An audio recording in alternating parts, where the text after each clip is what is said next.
My name is Hannah Moore. I'm 29 years old and I work as a community housing officer. Yesterday I realized my parents had been quietly deciding my future without me. Before I tell you exactly how I ruined them, please take a moment to like and subscribe, but only if you genuinely enjoy this story. Drop a comment and let me know where you're watching from. Now, let me take you back to where this nightmare began. It started on a Tuesday evening that smelled faintly of burnt toast and lavender floor cleaner. My flat was dim, lit by a single lamp near the sofa, the bulb humming softly like it was tired too. Rain tapped against the window in a thin, impatient rhythm, and the radiator clicked as it struggled to decide whether to heat or rest. I'd kicked off my shoes, my feet cold against the laminate, but my coat still on because I hadn't fully arrived home in my head yet. My phone buzzed on the coffee table. Not a call, a message, a bank alert. I frowned before I even picked it up. My chest tightened in that quiet, practical way it does when something doesn't fit but hasn't broken yet. Your statement for account ending 7721 is now available. I stared at the screen. The light from it made my fingers look pale and almost bluish. I didn't recognize the account number. I had one current account, one savings account, both memorized the way you memorize your own birthday. I sat down slowly, the sofa cushion exhaling dust and warmth under my weight. Somewhere outside, a car splashed through a puddle. Upstairs, someone laughed, sharp and brief. Then a door slammed. I tapped the message. My bank's app opened, asking for my fingerprint. My thumb hesitated. I could feel my pulse in it, a tiny drumbeat. The glass was cool. When the screen loaded, it wasn't my dashboard. It was another account. My name sat at the top. Full name, correct spelling, same address, same date of birth. My throat went dry. I swallowed and tasted nothing. The balance sat there, bold and calm, 18,400 pounds. I let out a breath I didn't remember holding, then immediately felt stupid for breathing at all. My brain started doing that thing it does, lining up explanations, smoothing rough edges before they cut. It's a glitch. Banks mess up. Someone fat-fingered a number. But my hands were already scrolling. Transactions, monthly, regular, small deposits, larger ones, notes attached. Family contribution. Safekeeping. Future. My stomach tightened. Not sharply, but with a slow, sinking pressure. Like an elevator dropping one floor too many. The room felt colder. The hum of the lamp seemed louder. I checked the account opening date, opened when I was 13. The rain outside thickened, the sound heavier, like coins poured onto concrete. I pressed my lips together, feeling the dryness crack. 13. I stood up too fast. The room tilted slightly. I steadied myself with a hand on the table, the wood rough under my palm where the varnish had worn thin. I called my mum. The phone rang. Once. Twice. I pictured her kitchen, without meaning to. The yellow light, the smell of tea, always a little over-steeped, the radio murmuring low. I imagined her wiping her hands on a towel before picking up. She answered on the fourth ring. Hannah? Her voice was warm, cautious. Too careful. Hi. My voice sounded thin to my own ears. Oh, did you open a bank account in my name? Silence. Not empty. Loaded. I could hear the television in the background, a canned laugh track swelling and fading. What do you mean? She asked. I looked back at the screen. The numbers hadn't changed. They sat there patiently like they'd been waiting years for me to notice. I just got a statement alert. An account I don't recognize. It says it was opened when I was 13. Another pause. Longer. I imagined her mouth tightening the way it does when she's deciding how much truth to give. That's strange, she said. Are you sure it's legitimate? My fingers curled around the phone. The plastic was warm now. It's my bank. It has my name. Mum. I hesitated, then pushed. Why would there be an account I don't know about? A soft clink, ceramic on wood, a mug being set down. We were trying to help you, she said. The words were brushed past me like a draft. Help me how? I asked. I kept my tone even, careful not to spill anything too sharp. I'd learned young that sharpness shuts doors. "You were young," she said. "You didn't need to worry about money." "I didn't know it existed," I said. Another sound in the background. Footsteps. Someone else in the room. The television volume dipped. "Hannah," she said, and now my name carried that warning note I knew too well. "You're overreacting." I closed my eyes. Behind my lids, the account balance glowed. "Why didn't you tell me?" I asked. She exhaled. I could hear it, long and controlled. "We didn't think it was necessary. My chest tightened again, this time higher, closer to my throat. "Who's we?" I asked, though I already knew. A beat. "Why, your dad's here," she said. "We can talk about it properly later." Later. Always later. The word slid between us like a door gently closing. "Mom," I said, and hated the smallness in my voice. "Is this money mine?" Another silence. Heavier. I imagined them exchanging a look I wasn't invited into.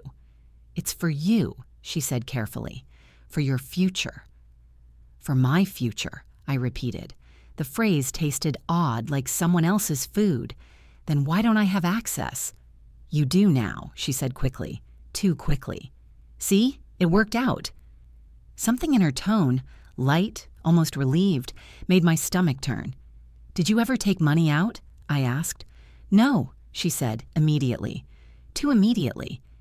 I opened the transaction history again, my finger trembling slightly now. A withdrawal. 3 years ago. £2,000. Note, emergency. My voice dropped. "There's a withdrawal." Another clink. A chair scraping. "That was different," she said. "Different how?" But she didn't answer. Instead, her voice softened, smoothed over. "Hannah, you're tired. You've had a long day. Why don't you come over tomorrow and we'll explain everything?" I stared at the rain streaking the window, the way the streetlight outside blurred into long, orange lines. "Explain what?" I asked. Her breath caught. Just slightly. Enough. "We did what we thought was best," she said. I felt something settle then. Not anger, not yet. Something colder, a shape forming. "Okay," I said. She exhaled, relief rushing through the phone like warmth. "Good girl," she said without thinking. I ended the call. The room felt too quiet. The lamp hummed, the rain drummed. My phone screen dimmed, then went dark. Reflecting my face back at me, eyes wide, lips pressed together, I sat there unmoving, the sofa fabric rough against the backs of my legs, the air smelling faintly of dust and damp wool. On the table, my phone buzzed again. A message. From my dad. Just 3 words. "We need to talk." And in that moment, staring at the reflection of my own face in the black glass, I understood that the account wasn't the betrayal. It was the secrecy. And somewhere, behind careful voices and practiced pauses, they had been smiling about it. I didn't reply to my dad's message. The phone stayed face down on the coffee table, vibrating faintly as another notification arrived and stopped. The screen light bled out from the edges for half a second, then disappeared again. I let it. My chest felt tight. But not in a dramatic way. More like something was being held down by a careful hand. The rain kept falling.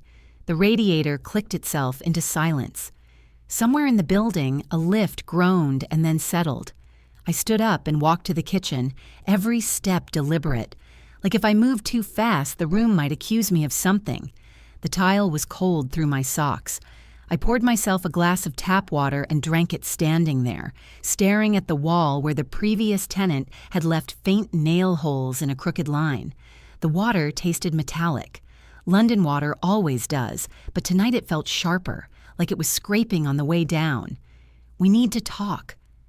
I heard my mom's voice layered over the words. Calm, reasonable, framed as concern. I didn't sleep properly. I lay on my back, or listening to the sounds of the street, late buses sighing to a stop, someone arguing in a low, urgent voice, footsteps slapping wet pavement. The air in the bedroom was stale and slightly too warm. My duvet felt heavy, the fabric rough against my chin where I pulled it up without realizing. Every time I closed my eyes, I saw the account balance again. Not the number itself, but the date.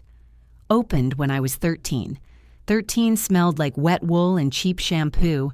It sounded like my dad's car door slamming too hard, like my mom sighing through her nose before speaking. It felt like being told to wait in the hallway while adults decided things. I checked the app again at 2:14 a.m. Nothing had changed. The money was still there. The withdrawal was still there, too. By morning, my jaw ached from clenching it. I showered, letting the water run hotter than usual, steam filling the small bathroom and fogging the mirror until my reflection blurred. The scent of my citrus soap felt almost aggressive. I stood there longer than necessary, water beating down my back, because under the noise I could pretend not to think. But my brain didn't cooperate. Why open it in my name if it wasn't mine? Why hide it if it was for me? Why 13? I dressed slowly. Jeans, a soft jumper, clothes that didn't make a statement. I tied my hair back, then let it down again, then back again. My hands shook a little when I reached for my coat.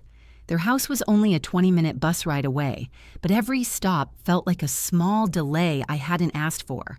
The bus smelled of damp coats and cheap coffee. The heating was on too high, making the windows fog up around the edges. A woman behind me sniffed repeatedly. Someone's phone played tinny music through headphones that leaked. I got off a stop early and walked the rest of the way. The pavement was still wet, reflecting the pale winter sky.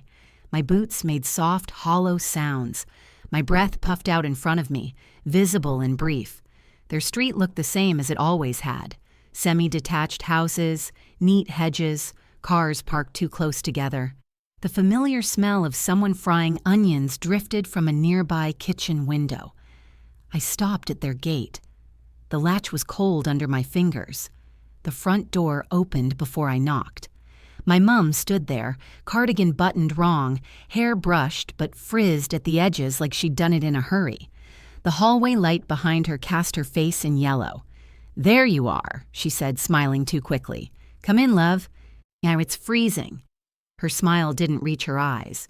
Inside, the house smelled like furniture polish and toast. The radio murmured quietly from the kitchen. Morning news, a presenter's voice smooth and distant. My dad stood near the stairs, hands shoved into his pockets. He didn't smile at all. "Hi," I said. "Hannah," he replied.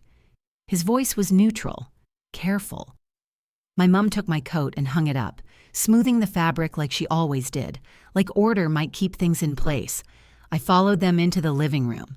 The curtains were half open, gray light filtering through. The sofa cushions were plumped, the coffee table cleared except for 3 mugs. She'd planned this. We sat, me on the armchair, them together on the sofa. The distance felt intentional. My dad cleared his throat. "Your mum said you saw the account." "Yes," I said, and the air felt thick. I could hear the clock ticking on the mantelpiece, each second landing softly but insistently. "It wasn't meant to upset you," my mum said. She wrapped both hands around her mug, even though steam no longer rose from it. "We were trying to be responsible." "Responsible to who?" I asked.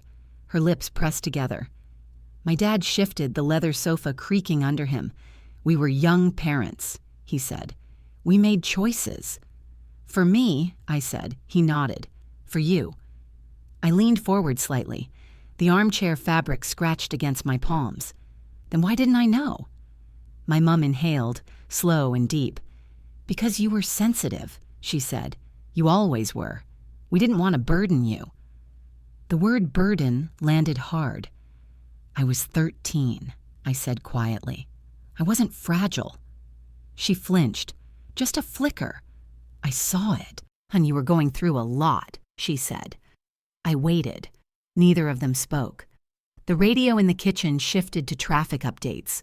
Somewhere outside, a dog barked once, then stopped. "What happened when I was 13? I asked. My dad looked at my mum. It was quick, but it was there. A check-in, a silent question. My chest tightened. "You remember that year?" my mom said. "School was difficult. Money was tight. We thought—" "You thought what?" I asked. "That if something happened to us," my dad cut in, "you'd be protected." "Protected from what?" I watched their faces. The way my mom's mouth curved downward at the corners when she was stressed. The way my dad's jaw set, a muscle jumping once. "Did you open it because you thought I'd leave?" I asked. The question surprised even me. It slipped out, sharp and small. "Yeah, no," my mom said immediately. Too immediately again.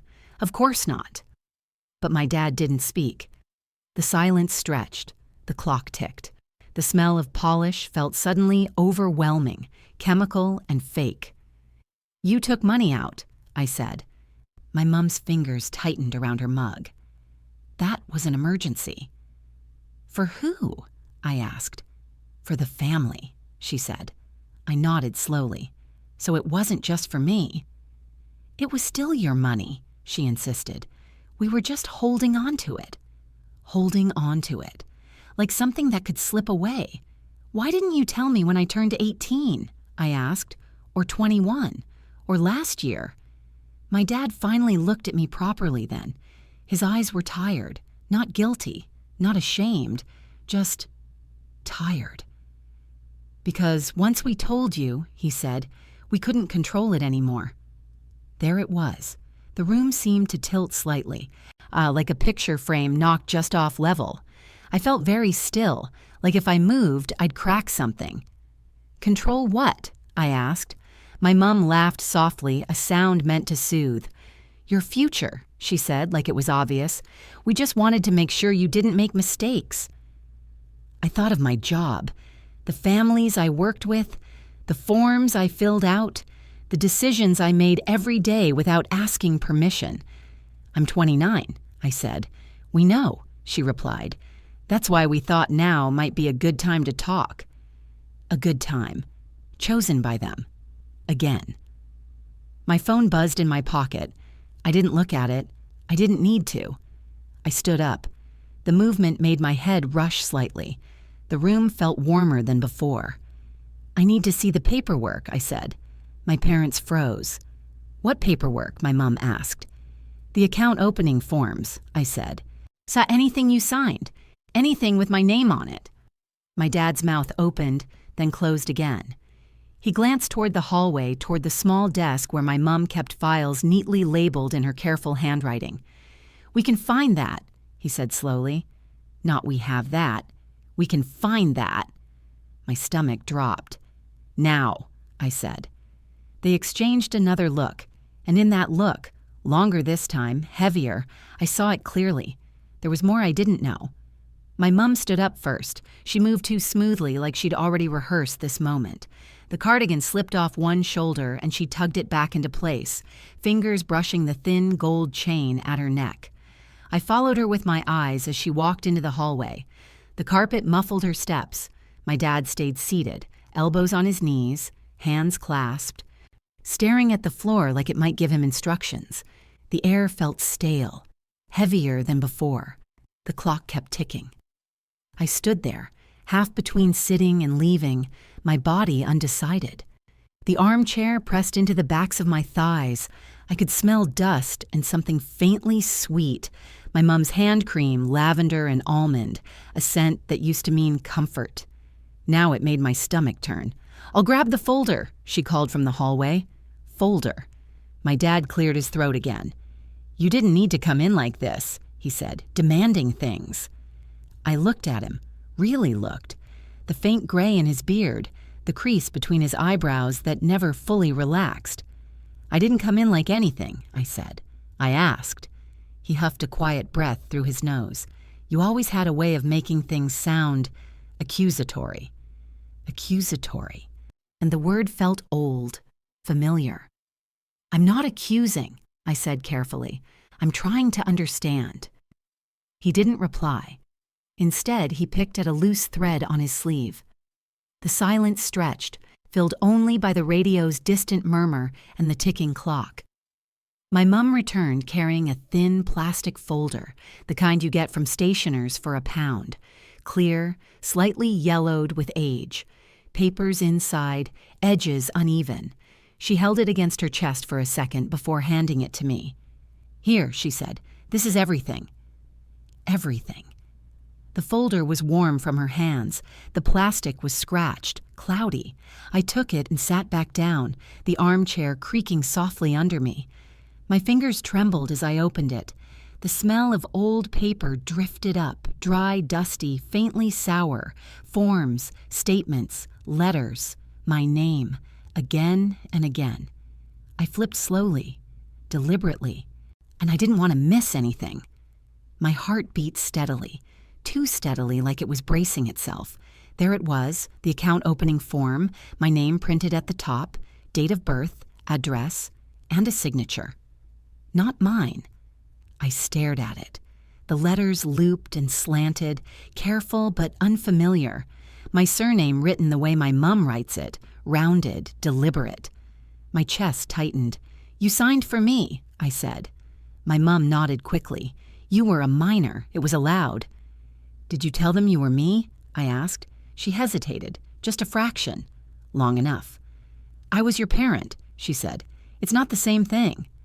I traced the signature with my finger, the ink slightly raised where the pen had pressed too hard. The texture of the paper was rough under my skin. "Did you ever think to ask me?" I asked, still staring at it. "You were a child," my dad said. "You wouldn't have understood." I looked up at him then. "I understood when you stopped talking to me that year." The room went very quiet. My mum's lips parted. "That's not fair." "It's not?" I asked. She shook her head, small, sharp movements. "You're mixing things up." "Am I?" I asked. I flipped another page. A letter from the bank, addressed to my parents. Not me. The language was formal, polite. "Thank you for your continued trust." Continued. My fingers went cold. "You told them not to contact me," I said. My mum sat down heavily on the sofa. The cushions sank under her. "We didn't want to confuse you." "You didn't want to lose control," I said, hearing my dad's words echo back. My dad's jaw tightened. "We were protecting you." "From what?" I asked again. Neither of them answered. I kept reading. Monthly deposits, or some labeled child benefit. Others not labeled at all. One letter mentioned educational planning. Another referenced long-term care. My hands shook more noticeably now. I pressed my thumb into the edge of the paper to steady myself. The clock ticked. The radio fell silent as a song ended, replaced by an advert spoken too cheerfully. "Why does this letter mention a trustee?" I asked. My mum's head snapped up. "What?" I held it up. "Here." She leaned forward, squinting. Her breath caught. "That's just wording," she said quickly. "It doesn't mean anything." "It says appointed trustee," I said. "That's not nothing." My dad stood up abruptly. The movement startled me. The coffee in his mug sloshed dangerously close to the rim. "Enough," he said. "You're reading into things." "Then explain it," I said. My voice was steadier than I felt. He opened his mouth, closed it again. His shoulders sagged slightly. "We didn't think you'd need to know," he said finally. The words landed with a dull thud. I felt something inside me shift, not break, shift, like a puzzle piece clicking into place. "You planned my life," I said slowly, "without me." My mum shook her head, eyes bright now. "We planned for your life." "No," I said. "You planned around me." I gathered the papers back into the folder. My hands felt numb. The plastic crinkled loudly in the quiet room. "When were you going to tell me?" I asked. My mum looked at my dad. Again. Always that look. "We thought maybe when you settled down," she said. "Bought a place, started a family." The words scraped against something raw. "And if I didn't?" I asked. My dad shrugged, small and helpless. "We'd cross that bridge." I stood up. And the room felt suddenly too small, the walls pressing in. The smell of polish made my head ache. "I need to take these," I said, holding up the folder. My mom's eyes widened. "You can't just—" "They're about me," I said. "They have my name on them." She opened her mouth to argue, then closed it again. Her shoulders slumped. "Fine," she said quietly, "but bring them back." I didn't respond. I walked into the hallway and pulled my coat from the hook. The fabric felt familiar, grounding. My hands were steadier now. At the door, I paused. The house was silent behind me. No radio, no footsteps. I turned back. "Was there anything else?" I asked. "Anything I haven't seen?" My parents stood side by side in the living room. The light from the window cast long shadows across the carpet. My dad met my eyes. "No," he said. My mom nodded. "Ah, that's everything." I held their gaze for a second longer than comfortable. Then I left. Outside, the air was cold and sharp. It smelled like wet leaves and car exhaust. I took a deep breath, filling my lungs until it almost hurt. Halfway down the street, my phone buzzed, a message notification from the bank. "A change has been made to your account settings." I stopped walking. The street hummed around me. Cars passing, a distant siren, someone laughing somewhere behind a hedge. My hands shook as I unlocked my phone. And in that moment, I knew they'd lied again. The notification glowed on my screen like a warning. My fingers hovered over it, cold, almost trembling before I tapped. The app opened slowly, each second stretched long and tense, like the world was holding its breath. Settings. Someone had changed the account's contact information. My mom's email was gone. My dad's phone number was gone. The account was now linked to nothing I recognized. I dropped my phone into my pocket. The cold outside had nothing on the chill crawling down my spine. My breath puffed out in quick little bursts. I walked faster, boots splashing in puddles, lungs burning from the winter air, heart hammering. Each step felt louder than the last, echoing off the wet pavements and empty streets. Back in my flat, I locked the door and leaned against it, forehead pressed to the cool wood. My phone vibrated again, a missed call from my dad. I didn't answer. My thumb hovered over the screen. The call ended. I sank onto the sofa, the leather slightly sticky under my hands. The room smelled faintly of my leftover coffee, bitter and metallic.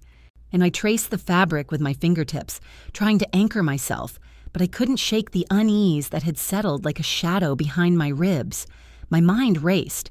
They knew I'd see it. They wanted me to see it. Why change the settings now? Was it anger? Fear? Or something else? The radiator clicked on, filling the room with the soft mechanical hum.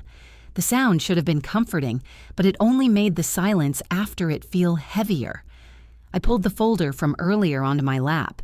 I went through every page again, fingertips brushing the rough edges, the ink, the slightly damp smell of the paper, the withdrawals, the deposits, the letters from the bank, everything. And then I noticed it, a small, almost insignificant note tucked in one of the envelopes, handwriting that wasn't my mom's, not my dad's, not mine. A third hand. Light, looping letters. "Hold until ready." I froze. My mind skipped, jumped, spun. My hands shook. I traced the words again. "Hold until ready." I didn't know what it meant. Couldn't know. But I knew one thing. Someone else had been quietly controlling this, orchestrating it behind their supposed protection. The room felt suddenly too warm. My sweater clung to my skin. My pulse throbbed in my temples. I stood, walking to the window. Rain was still falling, streaking the glass. Streetlights flickered in the wet reflections. I pressed my palm against the cold glass, shivering, feeling the distance between me and them stretch across years of secrecy. My phone buzzed again. Another message from my dad. I didn't look. I couldn't. Not yet. I sank back onto the sofa, folder on my lap, eyes fixed on the raindrops racing each other down the glass. I could almost hear the way my parents had plotted in silence, whispered behind closed doors, smiled when they thought I wasn't listening. Something shifted in me then. Not anger, not yet, but a quiet, deep awareness that nothing in my life had been as it seemed. And then my phone rang. I looked at the screen. Mom. I didn't answer. The ringtone echoed in my empty flat, loud and intrusive, like it was demanding something from me. I let it ring and ring until it stopped. Silence returned. Only the radiator clicking on and off, the faint smell of coffee and old paper, the shadows stretching long across the room. Then, slowly, I realized this wasn't just about the account. It was about trust, and they had stolen it from me, one quiet lie at a time. I picked up the folder again, thumbing through it, hands trembling now. So every page screamed the same truth. I had been a spectator in my own life, and somewhere behind those years, behind the careful words and the "we did what's best," someone had smiled. I sank back into the sofa. The rain outside picked up again, relentless now, hammering the glass. My phone buzzed in my pocket. Another message. I didn't move. I couldn't. Because what I was beginning to understand was worse than I had imagined, and I knew deep down that I wasn't done yet. The next sound, the one that would finally tip everything, was a soft, deliberate click from the hallway. I froze. My heart jumped.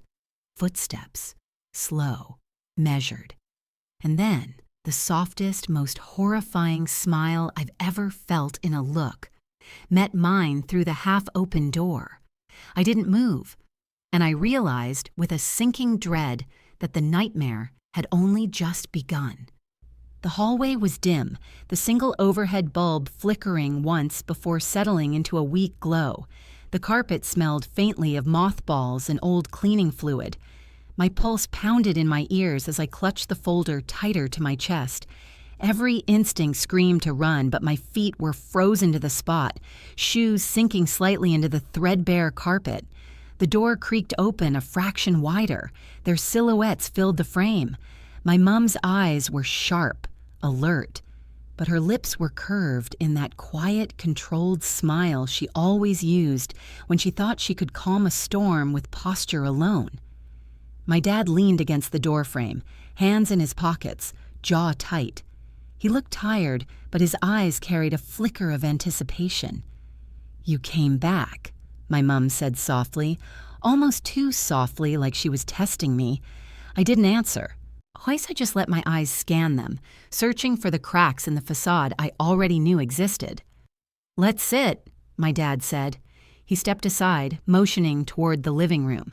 The gesture felt rehearsed, like a play they'd practiced countless times over the years. I remained standing.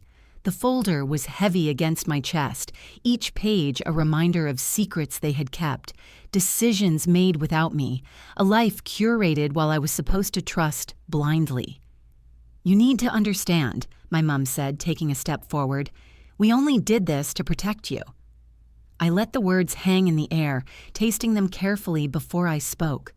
"Protect me? From what?" Her eyes flicked briefly toward my dad just for a heartbeat. "From mistakes. From hardship." I laughed softly, a humorless sound. "Mistakes? You made all the decisions for me. You didn't protect me. You controlled me." My dad's hands shifted from his pockets to rest lightly on the back of a chair, his knuckles white. "Control isn't the right word. Guidance." "Guidance," I repeated, cutting him off. "You call stealing my agency, hiding accounts, forging signatures, guidance." The room went silent. The radio in the kitchen played a low, static hum, punctuated by the occasional hiss of a car passing by outside. The smell of damp fabric and old paper filled my lungs. My fingers brushed the edge of the folder, and I could feel the grooves of every signature, every note, every whispered, "for your own good." My mum sighed, heavy, deliberate, as though that single breath could weigh down the truth. "We wanted to keep you safe," she said again, softer this time, almost pleading.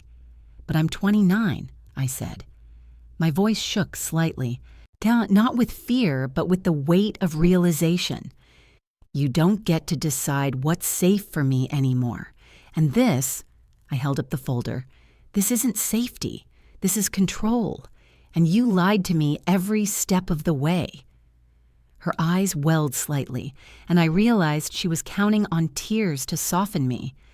But there were no tears left, only anger and hurt, and that cold, clear awareness that they had shaped my life without asking if I wanted them to. My dad's lips pressed into a thin line. "You're being unfair," he said quietly. "Unfair?" I echoed, stepping closer, feeling the floor chill under my boots. "I was 13 years old when you opened an account in my name. 13 when you started deciding everything for me without telling me. That's not unfair, it's betrayal." The word landed hard, echoing in the small room. My mom's hand trembled slightly as she gripped the arm of the sofa. My dad's jaw tightened. Neither spoke for a long moment. I could hear my own breathing, sharp and uneven, mingling with the soft patter of rain against the window. I opened the folder again, flipping to the page with the forged signature. "You lied to me, and now I see there's more," I said. "Someone else was involved. I found a note. Hold until ready." My parents exchanged a brief, loaded look. The air became thick, almost tangible. My stomach clenched. Something had shifted in their expressions, a fleeting flash of fear or guilt. I didn't flinch. I couldn't. My dad began, but my mom held up a hand. She swallowed, eyes darting away for a brief second.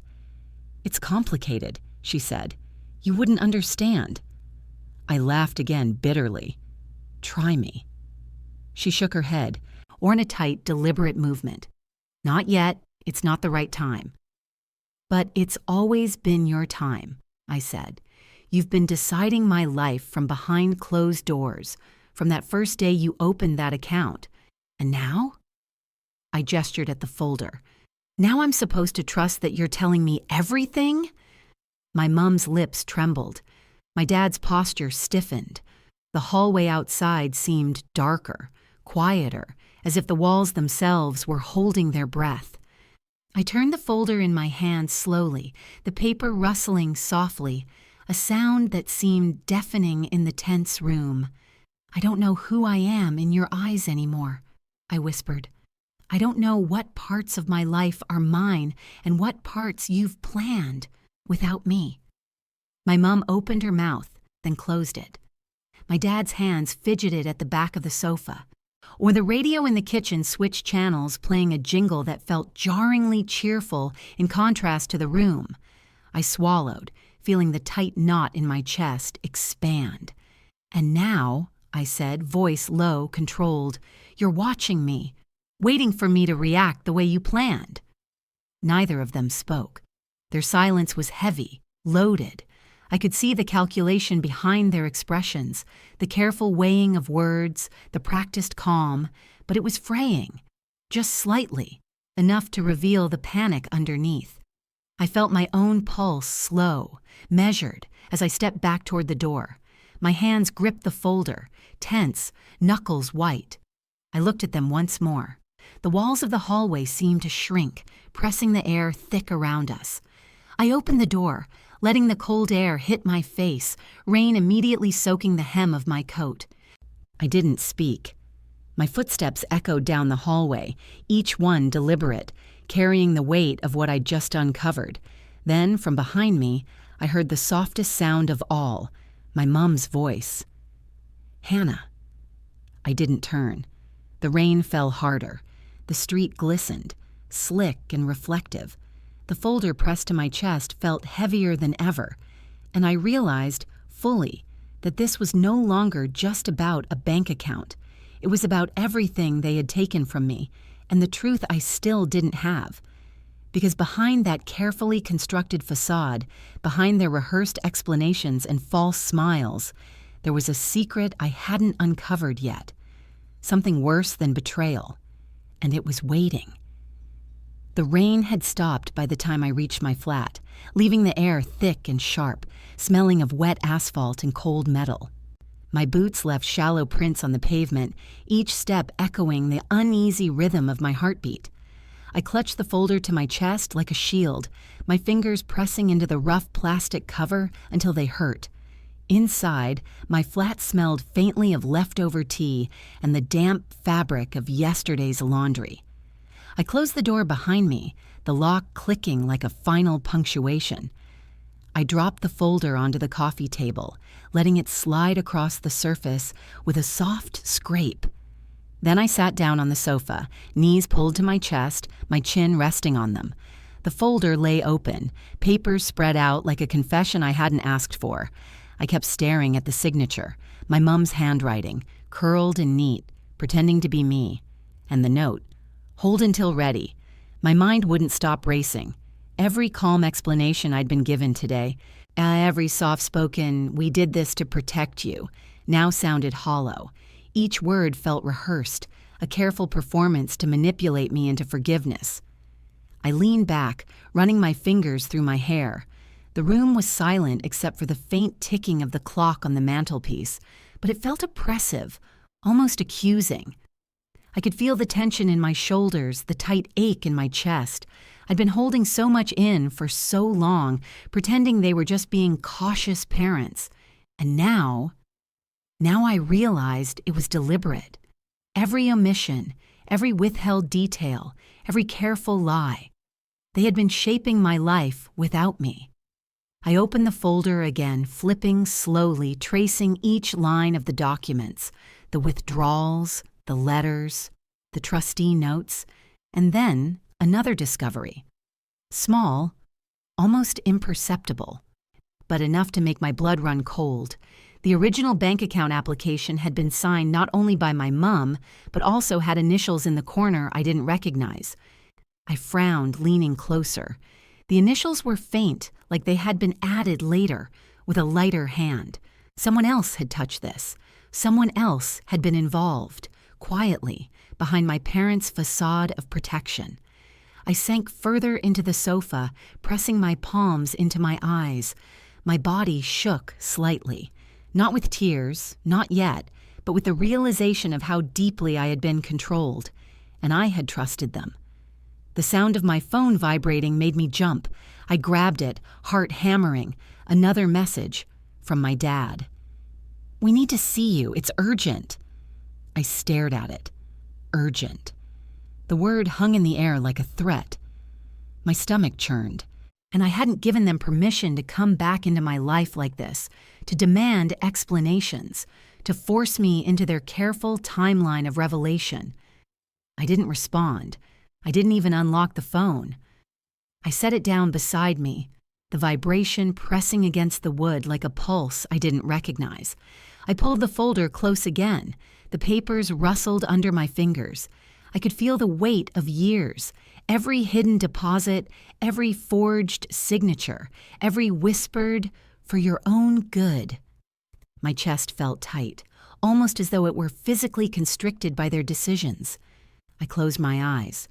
I remembered the night I had been 13, standing outside in the storm, coat soaked through, shoes squelching in the mud, my parents' car disappearing down the road without a word. The wind had bit into my skin, the rain had stung my cheeks, and I had felt utterly alone. And now, 16 years later, I realized that sense of abandonment had never really ended. It had only been repackaged, disguised in their version of protection, hidden in the accounts, the letters, the careful silences. I opened my eyes. The room felt suddenly colder. The radiator had clicked off. The air smelled faintly of damp paper and cold sweat. I ran my fingers across the folder again, tracing the curves of signatures and notes like I could extract some hidden truth from the texture. Then the softest sound reached my ears, a knock. 3 light raps, deliberate, almost polite. I froze. The sound echoed in the small flat. The hairs on my arms stood on end. My pulse jumped. I hadn't told them my address. Not recently. Not after today. Another knock. louder this time, urgent but controlled. My mind raced. Could it be them? Had they followed me, or someone else? I didn't move immediately. My fingers dug into the edge of the sofa, gripping until my knuckles whitened. My heart beat loudly, each thump hammering in my ears. Then a familiar voice, soft but unmistakable, came from the door. "Hannah!" It was my mom. I didn't answer. Another knock. Faster. This time the tone was sharp, almost pleading. "Hannah, please, open the door." I stayed still. Every instinct screamed at me to run, to hide, to barricade myself. But part of me wanted to see the truth in their eyes, to finally confront the people who had stolen 16 years of my life in quiet increments. I pressed my back into the sofa and exhaled slowly. The folder remained on my lap, the papers crinkling softly under my fingers. I could feel my pulse in my temples, and in my chest, everywhere. The knocking stopped. Silence. Then from the other side of the door, I heard it.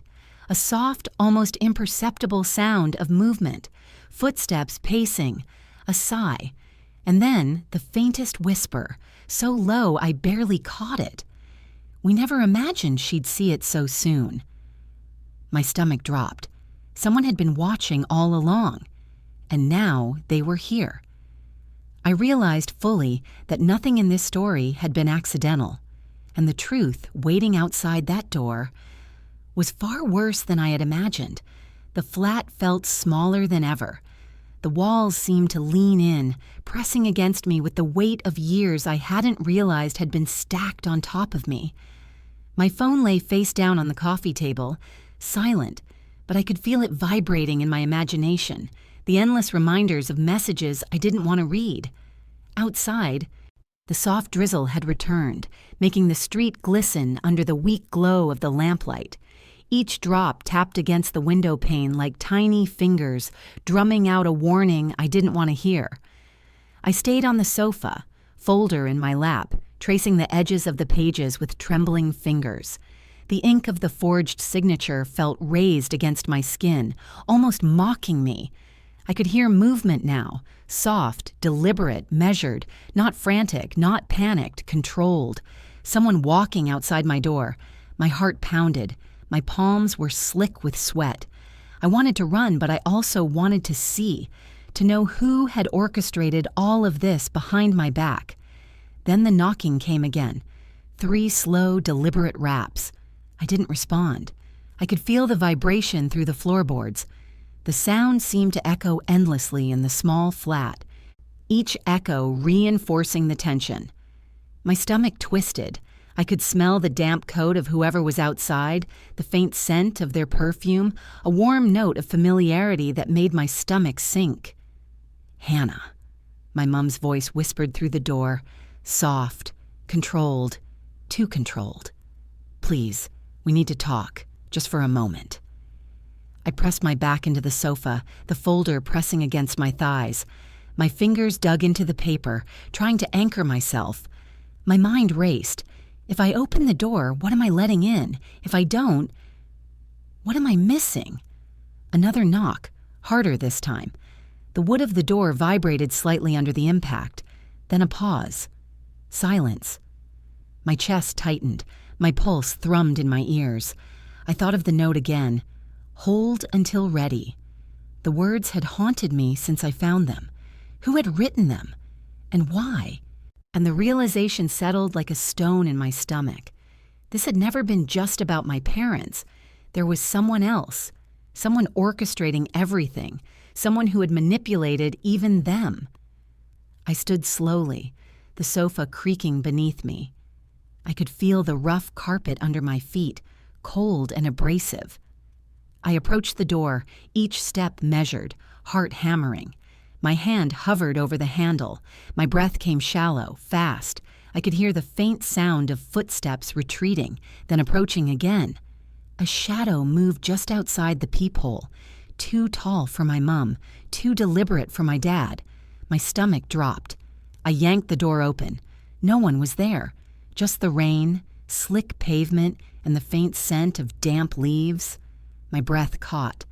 My fingers gripped the doorframe. I stepped outside, the chill cutting through my coat, air sharp in my lungs. Empty street, silent except for the distant hum of a car engine. Then, from behind me, the folder rustled. I spun around. My parents stood on the threshold, their faces pale. My mom's eyes were wide, my carefully controlled expression gone. My dad's jaw was tight, hands clenched at his sides. "Hannah," my mom said, voice trembling now, we didn't think it would get this far." I felt my stomach drop. "Get this far? You mean me finding out, or everything else?" My dad swallowed hard. There are things you don't understand, things you weren't meant to see yet." I laughed, sharp and humorless, the sound carrying into the empty street. "You weren't meant to see yet? That's been your excuse for 16 years. My mom's hand reached out, trembling, but I didn't step back. I needed to know. I needed the truth. "Who else?" I asked, voice low but steady. "Who else has been controlling my life?" They exchanged a glance.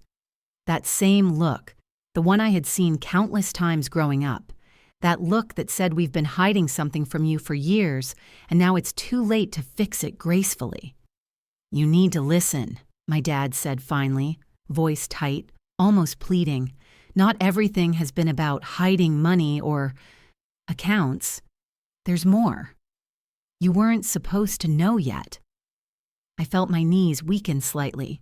The folder slipped in my hands. I grabbed it, clutching it as if it could somehow protect me from the truth they were so desperate to withhold. "Tell me now," I said, voice trembling slightly, but with steel beneath it. "Everything. Don't spare me anything."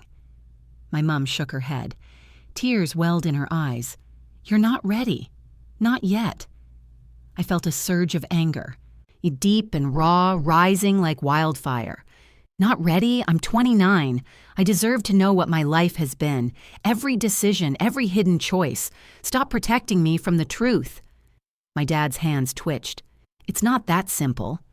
I shook my head, stepping closer. "Then make it simple. Tell me."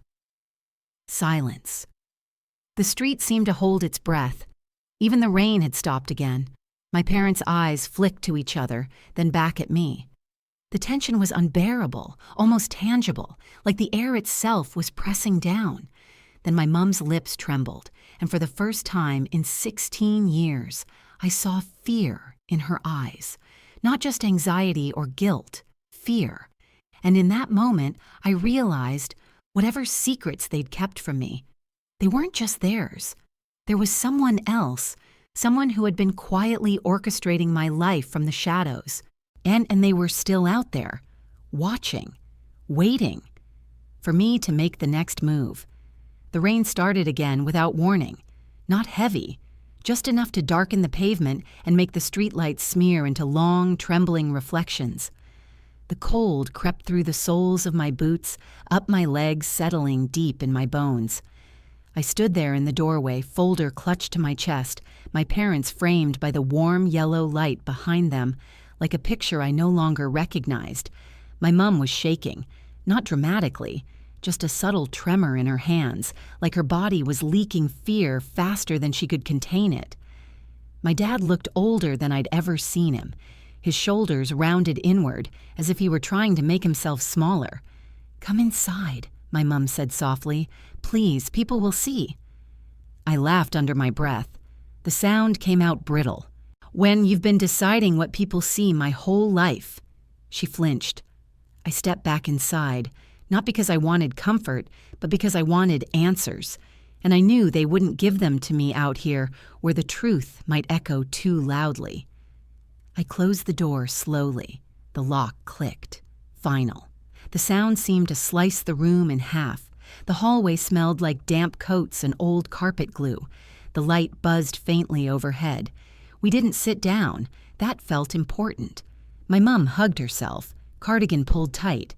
My dad leaned against the wall, eyes fixed somewhere over my shoulder, like he couldn't quite bear to look at me directly. "Start talking," I said. My voice surprised me. It was calm, flat, like something inside me had finally gone still. My mom opened her mouth, closed it, tried again. There was a reason, she said, for opening the account when we did. I waited. She swallowed. I heard it. The sound was loud in the small space. When you were 13, she said, we were told to prepare. Prepare for what? I asked. My dad finally looked at me. His eyes were glassy, rimmed red, but his voice was steady when he spoke. For the possibility that you wouldn't stay with us. The word slid under my skin, cold and invasive. I was a child, I said quietly. You didn't lose me. You left me. My mum shook her head frantically. No, that's not what I mean. It's not about that night. It's about before. About things we were warned about. Warned by who? I asked. Silence. The radiator clicked on, then off again. Somewhere in the building, a pipe knocked sharply, then settled. I took a step forward. The folder shifted in my arms, plastic creaking. You said someone else was involved, I said. Say it. My mum's eyes filled. A tear spilled over, tracing a slow line down her cheek. She didn't wipe it away. There was a woman, she whispered. My chest tightened. A social worker? I asked. She shook her head. A family liaison, my dad said carefully. That's what she called herself. The word family scraped. She told us, my mum continued, voice trembling now, that based on certain assessments, certain risks, it might be better if we planned for alternatives. Alternatives. I tasted metal. You mean if I was taken away? I said. Neither of them corrected me. The hallway felt too bright. The light hummed louder. I could smell my mum's perfume now, rose and powder, mixed with the damp wool of my own coat. She said, my dad went on, that sometimes it's better for a child not to know everything, that stability matters more than truth. My hands clenched around the folder. So you hid things, I said. You lied. You planned my life in case I disappeared from it. We were scared, my mum said, almost sobbing now. She made it sound inevitable, like we just had to be ready. Ready for what? I demanded. For you to belong to someone else, she said. The words landed like a physical blow. I took a step back, my shoulder hitting the wall. The plaster was cold and uneven under my palm. My heart was pounding now, loud and frantic, but my mind felt eerily clear. And the note? I asked. The one that says, hold until ready. My mum closed her eyes. That was hers. The room seemed to tilt. She told us, my dad said, to keep everything untouched unless things changed, unless the situation resolved. Resolved how? I asked. Neither of them answered. I didn't need them to. The storm outside picked up, rain rattling against the windows like thrown gravel. My chest hurt, not sharply, but deeply, like an old bruise being pressed. So all those years, I said slowly, you weren't protecting me. You were preparing to let me go. My mum slid down the wall until she was sitting on the floor, hands over her face. Her shoulders shook, silent sobs racking her body. My dad didn't move. He just stared at the floor, jaw clenched so tight I thought it might crack.